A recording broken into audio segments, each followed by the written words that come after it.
Bom dia, irmãos. Graça e paz de nosso Senhor Jesus Cristo seja com todos. Nessa manhã de domingo, vamos refletir mais um momento na palavra do nosso Deus. Texto hoje em Jonas, como eu venho dizendo, os profetas menores têm falado muito comigo. O Senhor Deus tem falado comigo através dos profetas menores e estou compartilhando e quero mais uma vez compartilhar com os irmãos um pouco daquilo que o Senhor nosso Deus tem me dado a oportunidade de perceber, lições essas que eu tenho trazido para a minha vida e quero, como eu disse, compartilhar com os irmãos. Uma das notícias mais citadas das últimas semanas, que inclusive explodiu em manifestações, principalmente nos Estados Unidos, e nesse final de semana também tivemos mais manifestações e provavelmente ainda teremos, foi a morte do americano negro George Floyd. E todo mundo sabe, viu as notícias. Se você não sabe, é bom dar uma olhada no noticiário de vez em quando, mesmo a gente sabendo que o excesso de notícias ruins é muito grande e há muitas notícias boas acontecendo que infelizmente não são divulgadas, mas esse foi um acontecimento marcante ao longo da semana. Marcante que aconteceu e repercutiu muito ao longo da semana, eu creio que ainda há de repercutir, mas houveram outros casos tristes, infelizes, mas eu vou me atinar a esse como introdução da mensagem de hoje e para o desenvolvimento daquilo que a gente propõe nessa manhã. O ex-policial, que na ocasião era policial, hoje ex-policial, está preso, vai responder diante da justiça pelo que fez, Derek Chauvin.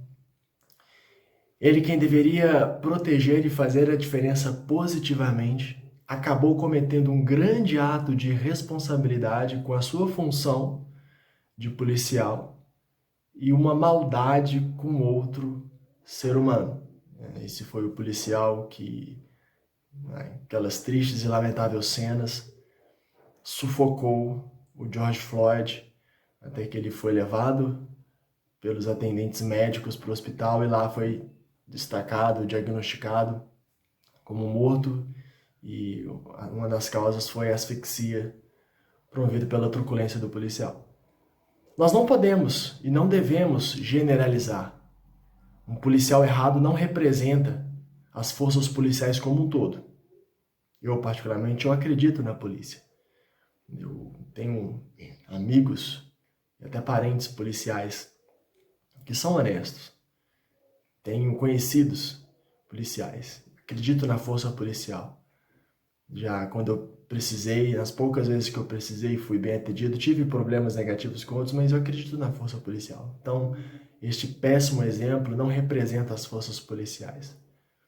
Da mesma maneira, os vândalos que saqueiam, destroem, queimam as coisas, não podem ofuscar o real significado e a mensagem das manifestações. O racismo existe. Alguns podem falar que aqui no Brasil não existe, mas existe sim.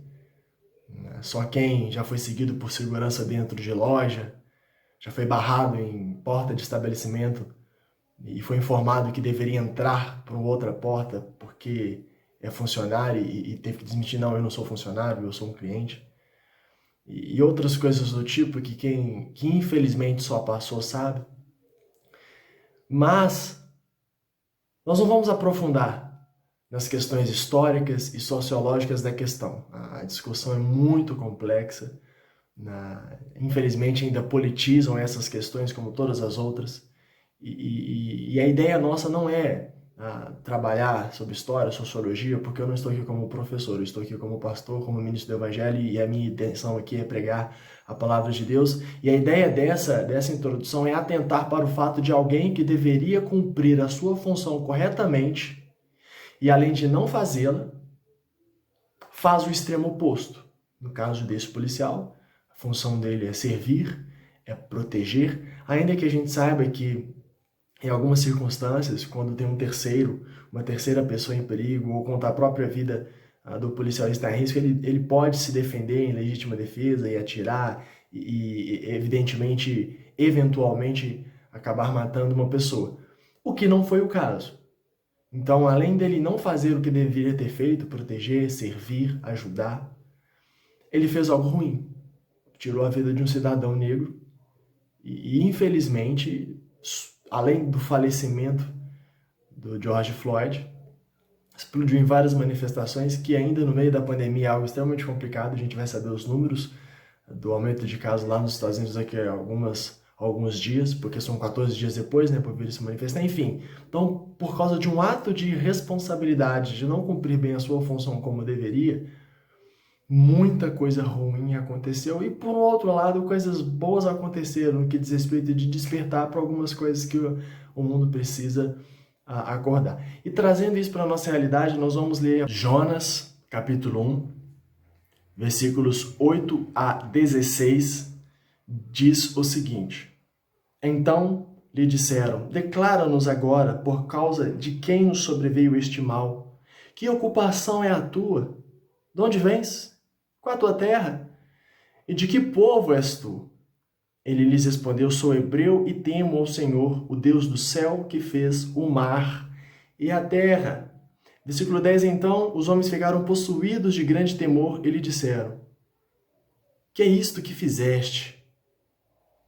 Pois sabiam os homens que ele fugia da presença do Senhor, porque ele o havia declarado. Disseram-lhe, que te faremos para que o mar se nos acalme? Porque o mar se ia tornando cada vez mais tempestuoso. Respondeu-lhes, tomai-me e lançai-me ao mar, e o mar se aquietará, porque eu sei que, por minha causa, vos sobreveio esta grande tempestade.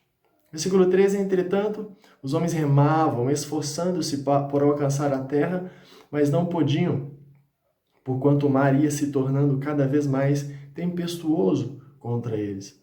Então, clamaram ao Senhor e disseram, Senhor, rogamos-te que não pereçamos por causa da vida deste homem, e não façais cair sobre nós este sangue, quanto a nós inocente, porque tu, Senhor, fizeste como te aprouve. E levantaram a Jonas e o lançaram no mar, e cessou o mar da sua fúria. Temeram, versículo 16, pois estes homens em extremo ao Senhor e ofereceram sacrifícios ao Senhor e fizeram votos.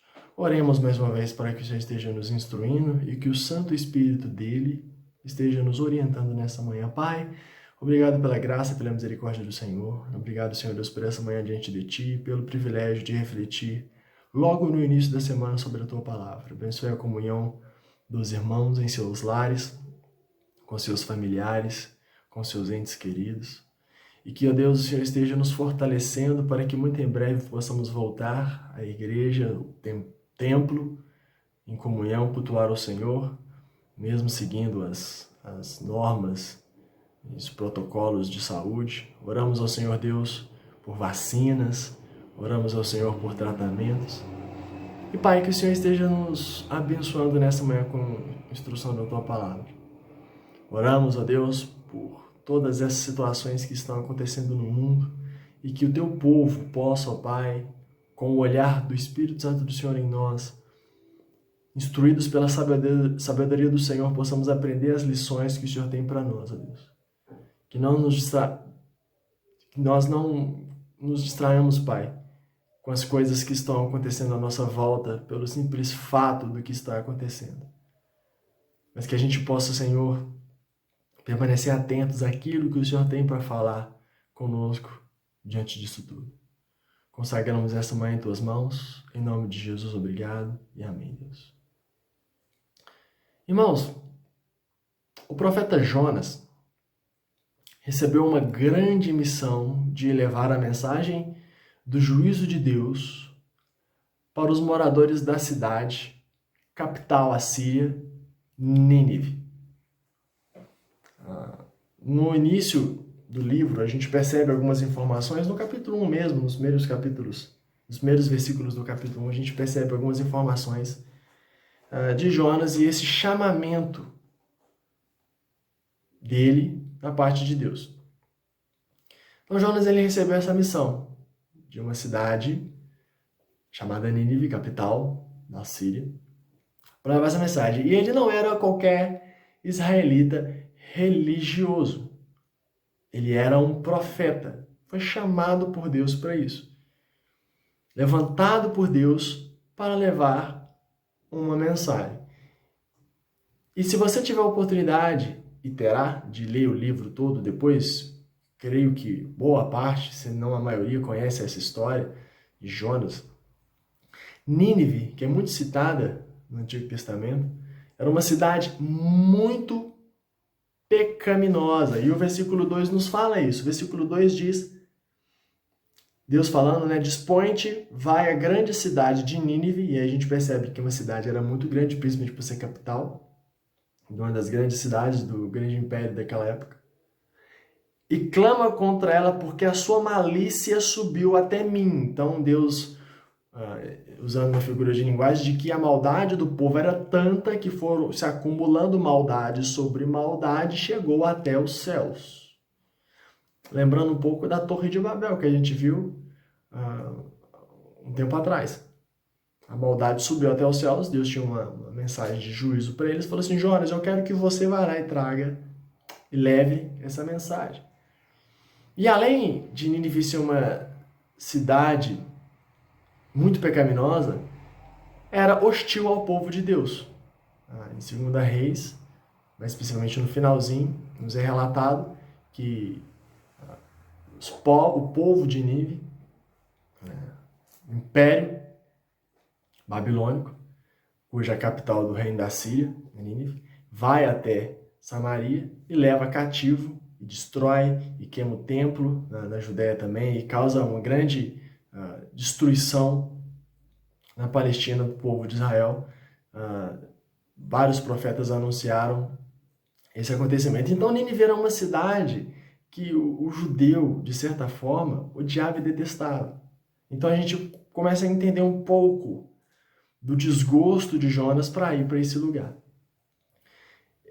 Essa cidade a gente poderia contextualizar, né? Trazendo um pouco para a nossa realidade para a gente entender. É uma cidade que habitaria, nos dias de hoje, comunistas, fascistas, racistas, vândalos, corruptos, ou seja, gente da pior espécie. A cidade era símbolo de crueldade e violência. E Deus, diante disso tudo, falou para Jonas, Jonas, vai lá que eu tenho uma mensagem de destruição para essa cidade e eu quero que você vá. E de início não fica muito claro o motivo do desgosto de Jonas e a razão por que ele não quer ir para lá. A gente pode entender que é por causa disso, dessa cidade ruim. Não faria muito sentido, porque se fosse para a destruição da cidade, Jonas talvez ficaria feliz. Mas mais para frente a gente vai perceber, nas palavras do próprio Jonas, o porquê que ele não queria ir. Então Deus falou para ele, cumpriu uma missão, cumpriu um chamado, e Jonas teve disposição. Jonas se dispôs. A gente vai perceber isso no início do versículo 3.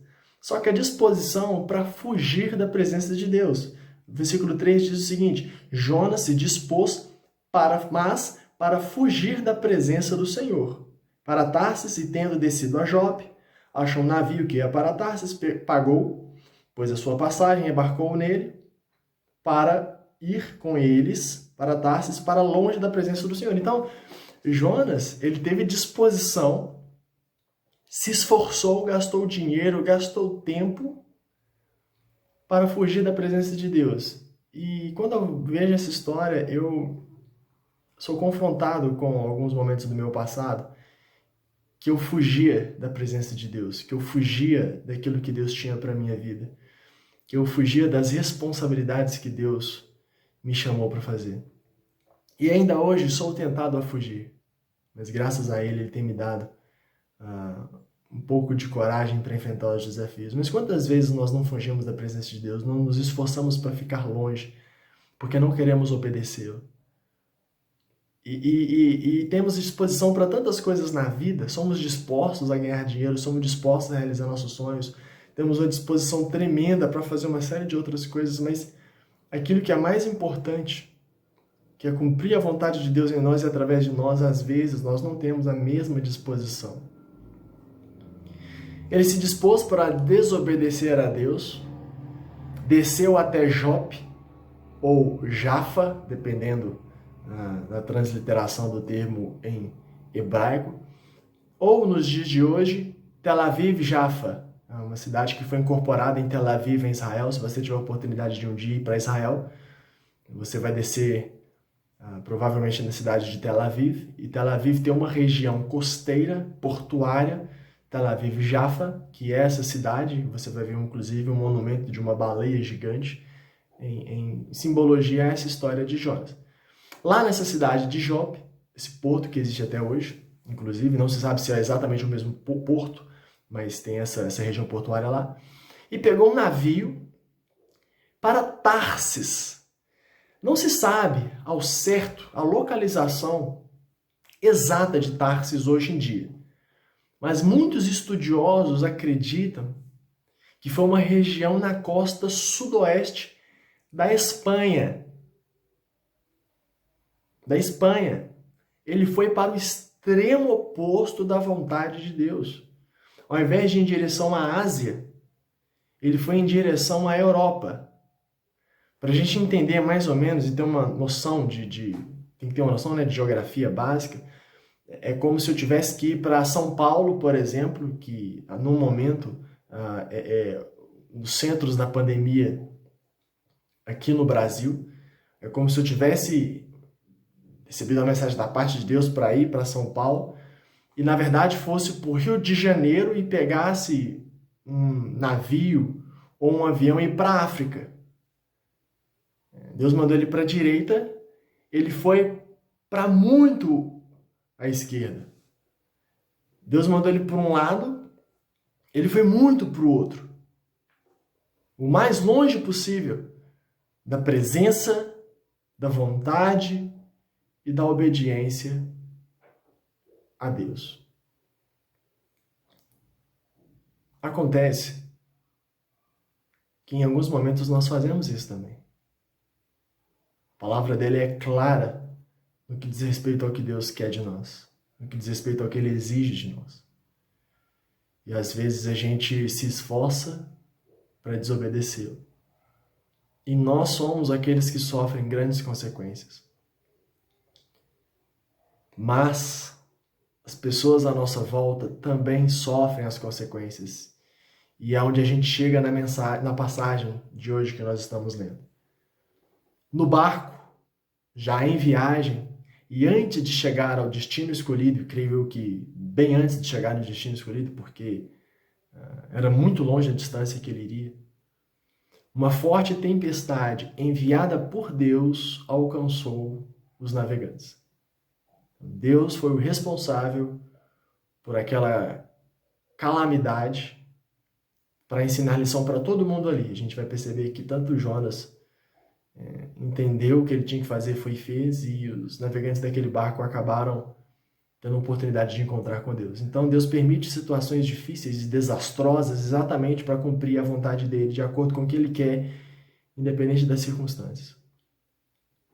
Todos ficaram desesperados com a tempestade e queriam saber qual era o motivo de estarem passando por aquela situação catastrófica. Chegaram até o profeta, que com muita tranquilidade e até irresponsabilidade assume a culpa por tudo aquilo. Versículo 6 diz: chegou-se a ele o mestre do navio e lhe disse: que se passa contigo? Agarrado no sono? Levanta-te, invoca o teu Deus. Talvez assim este Deus se lembre de nós para que não pereçamos. Jonas estava lá no cantinho, estava lá quieto no porão. E o versículo 5 diz que ele estava lá deitado e dormia profundamente, sem peso na consciência, sem sentimento de culpa. E o versículo 12, ele fala com muita tranquilidade: tomai-me e lançai-me ao mar, e o mar se aquietará, porque eu sei que por minha causa vos sobreveio esta grande tempestade. Olha, a culpa é minha, sim. Eu sou responsável. Quer que a tempestade acabe? Me pega e joga no mar. Ele nem para falar assim: não, eu vou pular fora do barco. Eu vou me jogar no mar para dar tranquilidade para vocês. Não, eu estou aqui. Eu sou responsável por isso tudo. Então Jonas, além de não cumprir a mensagem dele em Nínive, que a gente vai perceber que precisava dessa mensagem, não estava sofrendo as consequências da sua desobediência e ainda causando desastre na vida de outras pessoas. Quantas tempestades nós precisamos passar para a gente aprender a obedecer a Deus de fato? Nem toda tempestade significa que nós estamos sendo desobedientes. Mas em toda tempestade nós temos lições para aprender. São em vários momentos de deserto que Deus tinha grandes lições para os seus servos. Irmãos, a gente precisa não ser irresponsável como Jonas. A gente precisa ser obediente a Deus. A gente precisa cumprir o chamado de Deus em nossas vidas e através de nossas vidas. Jonas colocou a vida de todo mundo em perigo aqui. E às vezes as nossas irresponsabilidades, a nossa omissão, coloca a vida de outras pessoas em risco. Às vezes as pessoas mais próximas a nós. Por isso que cada um de nós precisamos assumir as nossas funções diante de Deus. Quem mais deveria fazer a diferença e ser bênção era exatamente quem estava atrapalhando e sendo maldição na vida dos outros. Versículo 8, eles chegam para ele. Então lhes disseram, declaram-nos agora por causa de quem nos sobreveio este mal. E eles perguntam para ele, que ocupação é a tua? De onde vens? Qual a tua terra? E de que povo és tu? Pelo amor de Deus, fala quem que você é. Como no mineirês, né? Dom Covim, Proncovon, Cotô. E o versículo 9, olha a tranquilidade que ele responde. Ele lhes respondeu, sou hebreu e temo ao Senhor, o Deus do céu, que fez o mar e a terra. Eu adoro ao Deus verdadeiro, eu sou crente. Eu creio em Deus, eu sou enviado, eu sou profeta, eu sou o homem do povo de Deus, eu sou hebreu, eu reconheço Deus todo maravilhoso. É uma vergonha que acontece, infelizmente, ainda hoje em dia. Eu vou repetir essa frase de novo. Quem mais deveria fazer a diferença e ser bênção era exatamente quem estava atrapalhando e sendo maldição na vida dos outros, sendo motivo de tropeço. Uma vergonha que acontece, infelizmente, ainda hoje em dia. Que você não seja motivo dessa vergonha, desse tropeço, dessa péssima influência, desse mau testemunho. E Deus sempre martela isso comigo, bate nessa tecla comigo. Que tipo de servo você tem sido? Um servo que glorifica a mim, o seu Senhor, Deus dizendo? Ou aquele que faz a tua vontade e passa vergonha e mancha o meu nome? Os ímpios e pagãos que estavam no barco demonstraram mais hombridade que o servo de Deus. No versículo 6, como eu disse para vocês, né, eles chegaram para ele lá no fundo do barco e disse, você está aí, o que se passa contigo, agarrado no sono? Levanta-te, invoca o teu Deus, faz uma oração a ele. Talvez ele se lembre de nós para que não pereçamos. O povo ímpio, pagão, está falando para ele, ora a Deus. Clama a ele por isso. Eles provavelmente estavam na ignorância.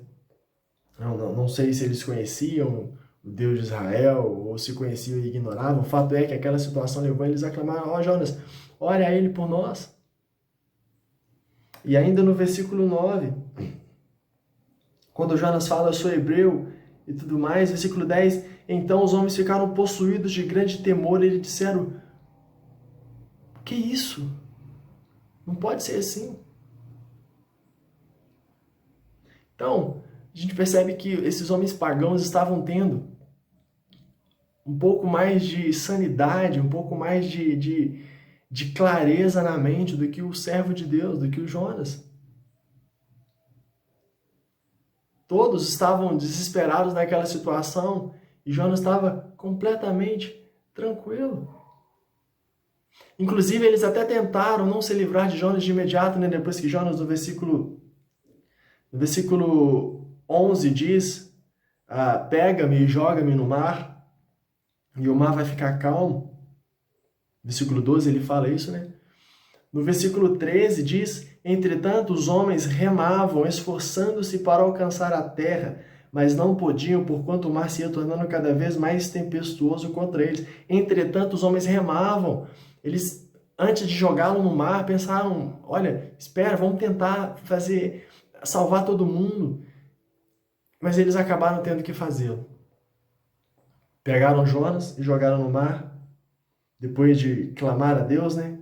Versículo 14, então, clamaram ao Senhor e disseram: Senhor, rogamos que não pereçamos por causa da vida deste homem. E não façais cair sobre nós este sangue, quanto a nós inocente, porque tu, Senhor, fizeste como te aprouve. Versículo 15, e levantaram a Jonas e o lançaram no mar, e cessou o mar a sua fúria. Será preciso o crente sair de um lugar para que aquele lugar tenha paz de novo? Você consegue ser um agente de paz no seu lar, no seu trabalho, um cristão diferente, um servo que faz a diferença, ou você é uma pessoa que, devido à sua desobediência, aos seus pecados, à sua insubordinação, à sua deslealdade, à sua infidelidade, à sua idolatria, você causa naquele lugar um inferno? Servos e servas de Deus são aqueles que fazem a diferença positivamente de acordo com a vontade do Senhor. Eles acabaram tendo que jogar Jonas no mar, mas eles ainda fizeram mais. Eles temeram a Deus, fizeram votos e ofereceram sacrifícios. O versículo 16 diz isso. Temeram, pois, estes homens em extremo ao Senhor, temeram em extremo o que Jonas não fez. E ofereceram sacrifícios ao Senhor e fizeram votos. Eles foram mais obedientes que Jonas. É óbvio que Deus usou das circunstâncias para trabalhar na vida desses homens.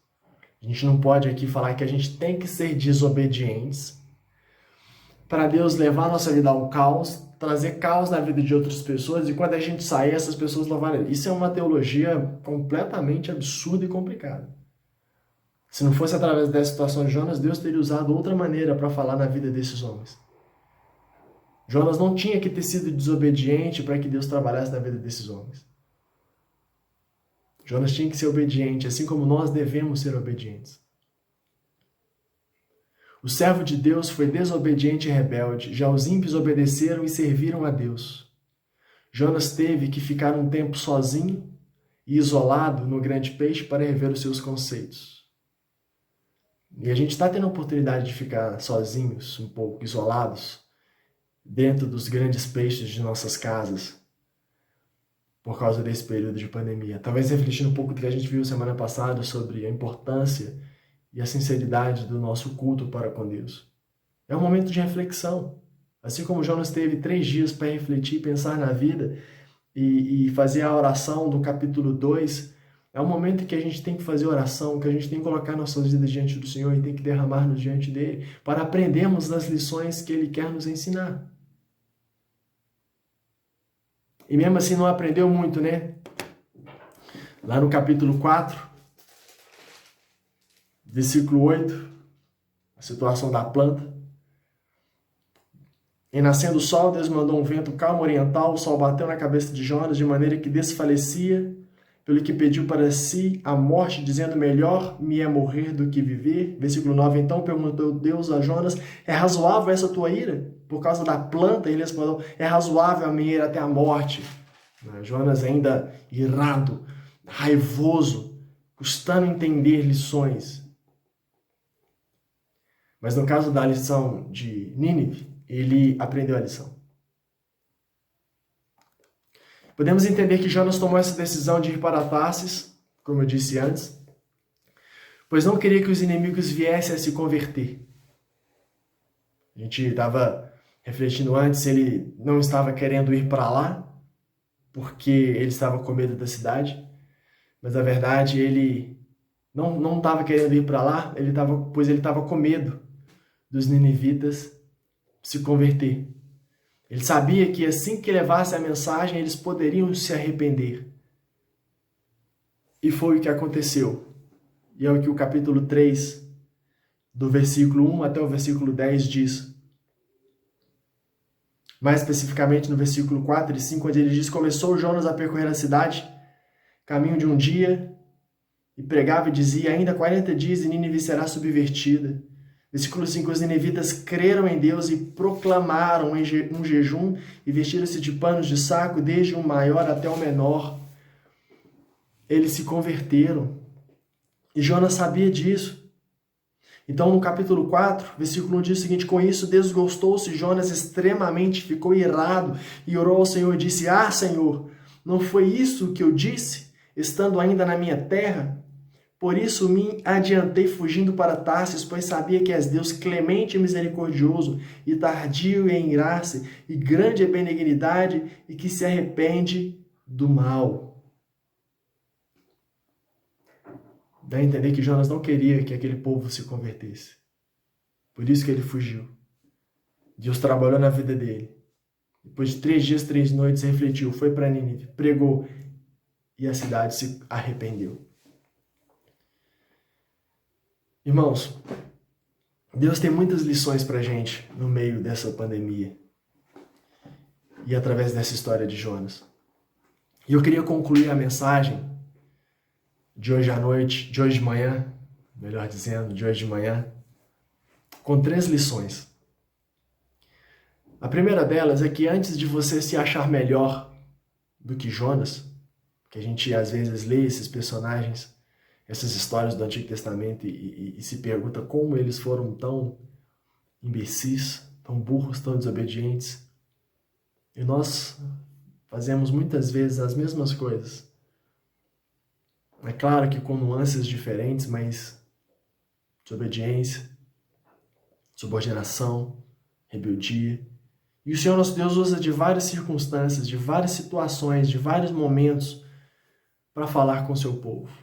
Então, antes de você se achar melhor do que Jonas, e até mesmo outros que ainda hoje não cumprem as suas funções como deveriam, como eu disse lá na introdução, se questione se você tem assumido as suas funções onde o Senhor lhe chamou. Você é marido, você é esposa, você é pai, você é mãe, você é filho, você é empregado, você é patrão. Deus tem um chamado para você através disso. Você tem cumprido a sua função, a sua responsabilidade. E mais do que isso, como igreja, nós somos salvos, crentes em nosso Senhor Jesus Cristo, como representantes dele neste mundo. Você tem cumprido a sua função. Os cultos nos lares, como estão? Tem cultuado com sua família? Tem buscado oração? O perdão, tem perdoado? Tem estendido misericórdia? Tem pregado o evangelho? Tem dado bom testemunho? Jonas não cumpriu a sua função, foi desobediente. Será que nós estamos cumprindo a nossa? E como você pode melhorar cumprindo a sua função? Será que será preciso tempestades? 3 dias, 3 noites de isolamento? Pense e reflita sobre isso. Antes de se achar melhor que Jonas e qualquer outra pessoa, você tem cumprido a sua função onde Deus lhe chamou para cumprir? 2. Nós devemos pregar a mensagem da justiça, da ira, da misericórdia de Deus a todos, inclusive inimigos, que precisamos amar, bem como levar a eles a mensagem de arrependimento e salvação, com um testemunho de vida que faça a diferença. Leve essa mensagem de salvação, da ira de Deus, do juízo de Deus. Nesse período de pandemia, é interessante a gente refletir sobre a brevidade da vida, sobre como esse mundo não se sustenta por si só. Reflitamos sobre isso. E por último, entenda que os salvos em Jesus foram chamados para obedecer à vontade de Deus e fazer a diferença positivamente onde Deus os chamou para servi-lo, onde quer que seja. Que possamos servir a Deus com excelência. Não somos perfeitos, mas que dia a dia nós possamos cumprir mais o chamado dele em nossas vidas e através de nossas vidas. Oremos. Pai, obrigado por essa manhã diante do Senhor. Ajude-nos, ó Deus, a aprendermos com tudo o que está acontecendo em nossas voltas. Ao invés de olharmos para as situações e olharmos para as outras pessoas, ajude-nos a olhar para nós mesmos e aprender as lições que o Senhor tem para nós. Ajude-nos a cumprir as nossas funções onde quer que nós estejamos. Sermos verdadeiros servos e servas do Senhor nesse mundo que necessita, Pai, da Tua igreja ativa e atuante. Obrigado por essa manhã na Tua presença, que o Teu Santo Espírito complete e ministre em nossos corações aquilo que nós estudamos nessa manhã. Consagramos esse domingo em Tuas mãos. Nossas vidas diante de Ti, para que o Senhor esteja trabalhando em nós e através de nós conforme a Tua vontade. Em nome santo de nosso Senhor e Salvador Jesus Cristo, obrigado e amém, Senhor. Obrigado, irmãos. Excelente manhã e domingo a todos. Deus os abençoe.